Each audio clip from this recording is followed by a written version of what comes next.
ধরা শেষ না।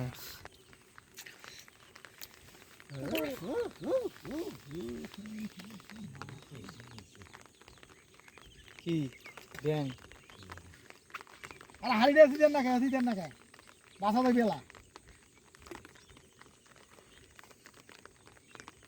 কাল দিলে মরে দাম নিচে না আমরা বললি কি ভাই এটা চেস একটা রাখি এটা তো ছোট আছে আগলে একদিন ফুসুর কোলাত আছে ইয়ে সার ওটা বড় আছে মস্ত বত্তা আছে শিঙ্গি যেটা আছে সিঙ্গি ডিম আল্লাহ পেটটা এত বড় কে নাড়া দাও তো শাইন বাদশা, শিঙ্গিটাকে একটু নাড়া দাও হাত দিয়ে, ওই যে ওইটা দিয়ে একটু নাড়াও। হ্যাঁ তো দূর বেরে ভাই না ডিম দিয়ে ভরা। কে ভাই মামুদি গেল মুখ কলু না আবার জানো